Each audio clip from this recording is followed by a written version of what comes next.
What's going on, YouTube? We're back with Shades, and we're continuing our Let's Play of, I was about to say Katara Shoujo again, 1000 Lies. So last time we left off, we learned that this lovely young lady right here is a bit of a felon. Well, not really. She stole her dad's car, and then we got in trouble with the cops, and then we kind of stuck ourselves in this really odd genie deal. Anyway, she seems nice. It's just that she's a bit of a prankster. Oh well, I like girls like this. Maybe she will be waifu for this game. I think I never directly said it, but for every visual novel I play, I have to have a favorite girl. I need to have a best girl. And for now, Luce over here seems to be best girl for this one. But then again, I don't have much choice considering there's only 3 we've met so far. And I still don't know much about Claire. And Ziva seems to be just the typical best friend type. I don't know. But anyway, let's go. I lose my composure and my usual smug behavior is torn away from me. I've been defeated by my equal. Our conversation doesn't make any sense. The stuff about requirements doesn't make any sense. When my patience ends, I don't get angry, but instead vulnerable. I'm not the kind of person who gets caught up in my anger. I'm mostly cool-headed in every situation, but when there's a crisis, my will bleeds and I end up agreeing to anything that comes my way until I eventually find the best moment to escape all of it. Now would be a good moment to make a run for it. Nevertheless, it's true that I'm a man of my word, not a liar, for better or for worse. I keep going until I fulfill that which I'm responsible for. I've already told you I'll fulfill all my promises. Even if that was a trap, I still honor it, and, well, whatever happens, happens. In the end, maybe you're sincere after all. I thought you were different, not that this is bad either.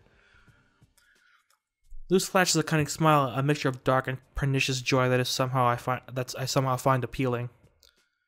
Well then, gentle sir, you still have a special place to show me. How about we hit the road now? Well then.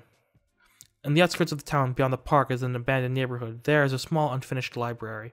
This isn't the only library, but also a cultural center with special rooms to practice painting, music, and ceramics, among other things. I never managed to finish it, so one of the wings in the building is in ruin. The other wing is in perfect condition, and except for this lack of water and electricity, it's an ideal hangout. As we stand in front of the abandoned building, I pop open a hardy door, not by pushing it, but by picking the lock. When we get inside, I show Luce the way to what was, until now, my secret hangout. Wow! For an abandoned building, this looks nice. Once again, I just think they took stock photos and put a filter over it. Whoops, I hit the mic. Oh my, you weren't lying when you said this was a great place. Aside from the dust, it all seems new. How is it possible that nobody has taken any of this stuff? They left in a hurry, just like with the rest of the urbanization plan. They probably ran out of money to collect everything, or they thought they'd continue in the future, and forgot about it. Who knows? I didn't realize they left furniture behind. That shit's expensive. Point is, this place is pretty far away and secluded, so nobody ever comes here. It's like my own personal hideout. Don't tell anyone, or I'll be the end of my luck, okay? And don't wander too far on here. The other wing isn't really in the best condition, so it's dangerous. You already told me that 1,000 times on the way here. Yeah, I'll be careful. But the rest is amazing. It could even be open in this. It could even be open in the state. There's already furniture and even some books over here. The wing of this building was open for a limited time before they abandoned it. Almost everything remained here, so that's a good thing for us, I guess. In any case, it looks can be deceiving. There's no maintenance for most of the stuff. It's broken in somehow, so it's not really safe. For that reason, I only use the library. But back to my point, I fulfilled my part, so now you don't have to draw in another uncomfortable playground in the middle of nowhere. Luce nods at everything I say, although her expression obviously expresses that she's thinking about something else as she circles around the tables in the room. She sits still with her eyes fixated out in the large window and begins talking to me. Tell me, you've seen my drawings, what do you think about them? My sincere opinion? Luce nods once again. You're good, but not the best I've seen, but I'm convinced that you've got something special. I'd like to ask you to never write anything in your life again, though. I see. The concepts are still interesting, though, especially considering how hard it is to draw fantasy without any references. I think you have talent, but need a bit more practice. I'm no expert, though. Seriously, you think I have talent? Luce sighs in relief, then shoots me a skeptical look. She turns around, making eye contact with me, wearing new serious and intimidating demeanor. Nobody has ever told me that I have talent before, not sincerely at least. Yeah, some people tell me I draw well, others just make comments about it. Truthfully, I've never fully committed myself to drawing. Doodling in the margins of notebooks isn't really drawing. The expectations between the two are completely different, and when you try to do something real, something unique, It turns out not being any different from the sketch I made in the margin. How can you show that to anyone when you can't even face the reality of it yourself? Then you start tirelessly repeating, I only need to practice, but it doesn't matter how long you spend, the improvement is minimal. And 2 days after you meet someone who has never drawn anything in his life, you finally learn not to mistake compliments with real talent. How can I show anything I've drawn to anyone? There's no way I could proudly talk about the work I've spent weeks creating when someone else could draw the same thing in several minutes. When can I say I've finally learned to draw, when I'm finally able to show off a masterpiece? The worst is how, even when you find an artist who's worse than you, it turns out they just have their own style. Even if you don't understand the difference between style and talent, you have to believe them anyways, because you're really a nobody. Your self-esteem gets crushed because you don't have the privilege of doubt, and who's to say they're wrong? Did I do something to earn that privilege? Only kids would make an argument with a phrase as trivial as, I don't care what others say, because you know what? They do matter. They matter so much because the only way to see ourselves is in the reflection given to us by others. You learn to imitate and improve from criticism and help others improve in return. From our tastes to our maturity, everything depends on our relationship with others, and denying it because it's convenient is wrong. After all, I thought I was a good artist whenever someone told me that they would like my meaningless doodles. Why would I turn a deaf ear to the truth during hard times? It would be unfair of me. But there's nothing that can prepare you for the bitter taste that real justice leaves behind. Luce folds her arms, unsure whether they want to express pride or embarrassment for finally revealing her true feelings. That's unfortunate. I mean, this is what most artists feel, period. So, like I'm a writer, and I like creating, I like making creative writing, like stories and shit like that. I've been told I'm good, but that doesn't mean I'm good. It means I'm able to create things creatively with a lack of a better term. But in all honesty, it is hard to say whether or not you're good, because like especially from an artistic standpoint, like it's all subjective and all about style and all about but it's not about whether or not your style is good. It's not whether or not your art is good. It's whether or not you can take what you can do and turn it into a style and make something good out of it. I don't know what it, especially with visual art. I can tell when someone's put a lot of effort into it, but I can also tell when it's crap. I don't know. Everyone has their own style, but the thing is, you can't say that a random doodle you made in 3rd grade is a style. No.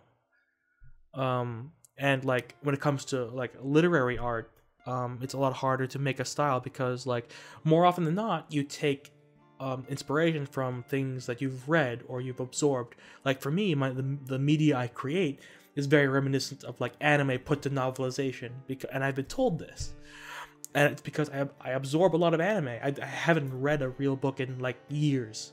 It's been a long time. And the short stories I read for the classes I take, they're things that I don't particularly enjoy, so I don't latch onto them. But what I do latch onto is my peers' work. I really do latch onto their work. I love it, and I probably take a lot of things out of that. But the thing is, what I spit out is typically tropey. But I work to improve that, and my style of writing is very quiet, and it's more character driven rather than plot driven. But once again, artists often fall under this: am I good, am I not? When do I take criticism? When do I say that it's my style? When do I do this, that, and the other thing? A lot of artists fall into this, and I'm no different, and she's no different. So I know it's hard for artists to figure out whether or not they're good or not. It takes a lot of time and effort to devote to the craft. That's all I'm saying. Even YouTube is an art in and of itself. It takes a lot of time and effort to devote to it. And you have to find your own style of editing, your own style of taking a let's play, your own style of taking skits, your own style of making vlogs. Everyone has their own style, and they know what they want to do with it. I'm still finding mine, but I know that I'm slowly finding it. But, whatever. We'll see where it goes from here. But anyway, let's continue, shall we not? But she pushes her feelings aside and resumes speaking in spite of my total astonishment, and in spite of the unexpected context of her speech. Now you know the reason as to why I don't like telling anyone about my little hobby. It's no more than that, just a pastime. I don't want to mention it because if someone tells me I have talent, if someone encourages me to go for the next level, then I have to carry the weight of the consequences. Don't you think it's better for me to try to find the motivation to continue on my own, my true talent? Not really. Art is hard. Sometimes you just gotta keep going. I mean, what you're doing already is probably better than most. Most people will just say, "Oh, I have talent," and stop right there, and thinking that they're already reached the epitome, or they don't have to improve more, or they're just too lazy. People who want to pursue art do it regularly, weekly, daily, monthly, something like that. You seem to be doing drawing regularly. Me, I write on a regular basis. I take multiple classes that revolve around creative writing, or if I'm not writing, I'm absorbing content. If I'm not absorbing content, I'm writing. It's a lot to deal with, and it often goes with me looking at my own work, looking at other people's work, and improving based on that. Art is something you have to commit yourself to and devote yourself to. It's hard, but if you have a creative mind, you have to, because otherwise you're just squandering it. It's unfortunate and it's true, but it is very, very true. Luce looks confused after her last rhetorical question. She shakes her head a bit, switching out of her sullen face for her usual smug smile I'm used to seeing. And now you've gone and dared to tell me I have talent. Look what you've done. You've given me hope and everything. How am I supposed to react? Oh yeah, I have an idea. How about I read this out loud? Oh, is it a poem? I like poems. Poems are okay. Reaching into her pocket, Luce receives something. It's rectangular and small, like a notebook, an incredibly familiar notebook. She pickpocketed us. Nice. My notebook! Why did you steal that? Give it back! In the car, it fell when you gave your license to the officer. It basically fell on top of me. I couldn't resist looking at it, considering it's the infamous notebook Ziva mentioned so often. When you went to return the keys, I read through it a little, although I don't understand it at all. What is this? Some kind of fairy tale? I'm so embarrassed. I try to receive my notebook from Luce, but she turns her back to me and starts reading through it again. I have expected him to get really, really angry. I don't know. Reaching the Sun, Chapter 1, right and the left. So foretold the tales that once upon a time. Wait, give me that. No way, teasing you is too much fun. I finally managed to grab my notebook out of her hands. The first thing I do is check all the pages to make sure nothing is amiss. It's not like I've memorized each and every page, especially not when I have the habit of ripping out some of the pages. It's a bad habit I've developed, and at this point I do it without thinking. I told you about my embarrassing secrets, now tell me yours. It's only fair. Also, I'd like to say what I read, I didn't have time to finish it. Do you normally write stories in your free time or what? First, don't ever touch my stuff without my permission. Second, it's not like I'm dedicated to it. I don't even think about the stories I write. It's something I do because it happens. And what happens next in Reaching the Sun? I don't know, I just started it. You don't know? Aren't you the author of it? I sigh. It's like Luce has to get away with everything she does, and now she's stringing me along from one place to another without giving me time to think. I had a bad feeling about all of this, but I could see from the eyes of the car thief shining with curiosity, she won't be letting me off the hook this easily. I mean, I get it. I'm a writer too, and I tend not to know what to do with characters. So when I start a story, I end up not knowing where it's going. But I do have the idea, and you have to write it down. But when I latch into a story of mine, I tend to know where it's going. I know where I'm starting. I know where I want it to end. But as for knowing what to do specifically with each character, it develops as I go along. I tend to, like, when I look back at the characters, I'm like, maybe I should do this instead. I don't know. I like it. I have a bad feeling about all this, but I can see the eyes. Oh, whoops, I read this. I'm not good at writing endings, you know? I have some ideas, yeah, but the more I progress through the story, the less control I have over it, until it finally ends. Reaching the Sun is a really simple short story that I wasn't even planning on writing, so I don't know how it'll continue. Well, that's a pity. Don't leave things unfinished, man.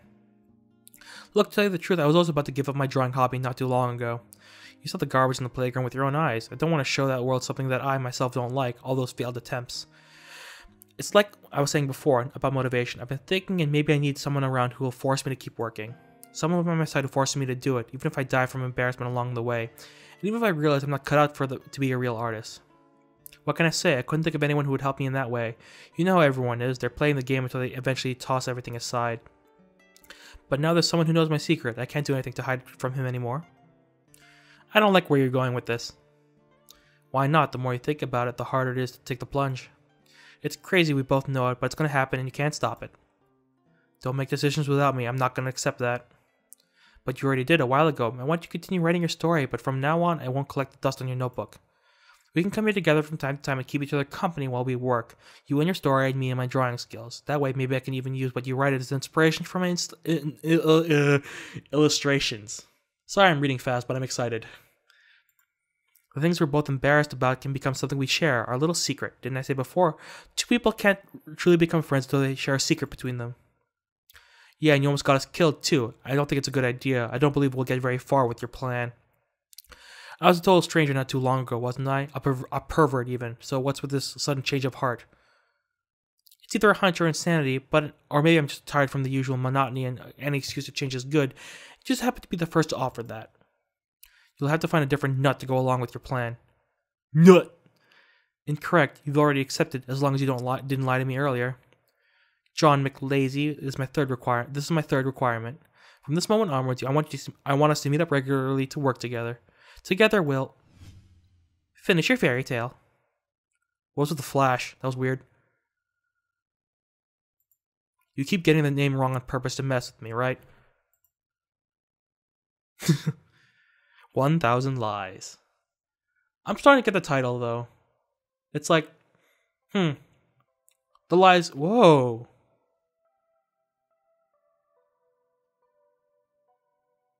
Okay. This is interesting.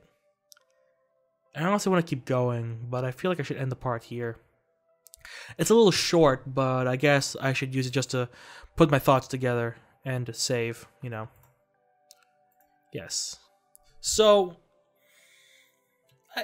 I guess I could just jaw on a little bit. I only have like 3 minutes left in this part before I need to end it, but this is interesting. So the title 1,000 Lies I thought it would come from Sierra being a constant liar, and I think it does. It definitely does come from that, from Sierra being a constant liar.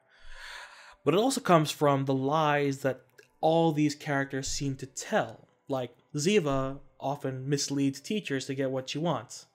Don't know much about Oz, but he seems to be a liar himself as well.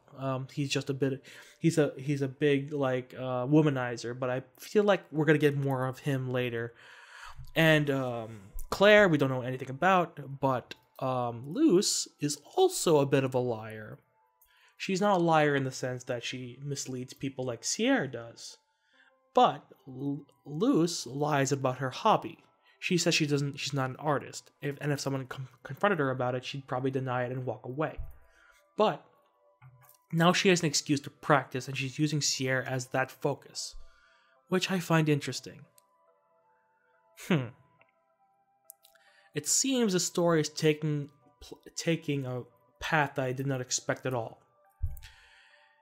It's the typical anime thing where the main protagonist, well, not really, typically the main protagonist has some sort of goal, but it's the trope of a protagonist with no end goal in sight. He just wants to have a life where he can do whatever he wants and just move through it passively, but he has a talent in writing and a talent in charm and charisma that he can fool anyone into following what he does. He just wants to be able to use that to go through life passively. That's his desire. But what is conflicting with that desire is the constant surge of people who want to see his work, the people who want to analyze him, the people who want to talk to him, and people who are disrupting his sort of stability and balance. And these constant shenanigans seem to be piling more and more and more and disrupting his stability. And that's interesting. And it's taking him to places that he never expected to go. This is why I love looking at stories. I get to look at them and kind of sort of take ideas and finally come to put them into and take bits and pieces of them and use them to alter and change my work and improve myself. I get to analyze other works and see what works for them and make it work for my own piece. That's what creativity is. That's what art is. Being able to look at other pieces and say what made them work and be able to take those pieces and try to take those pieces and formulate them to make it work for my piece. That's what art is nowadays, because it's hard to be original. But what originality is whoa, okay. We reach max file size, so I think I should stop for now. But I'm just gonna finish my thought in that art is taking what's already been created and trying to see what makes them work and take them into what you've created and see if you can make it work for you as well. That's what creativity is nowadays. Using what's old, changing them, and making them new again. I don't know. But that's my thought. So anyway, thank you guys so much for watching. If you like this video, hit that like button. If you want to see more videos from me or from the series, hit the subscribe button. And you're not exiting the Shadyverse. My name is Shades, and I hope you've enjoyed your day in the shade. See you guys next time. Bye.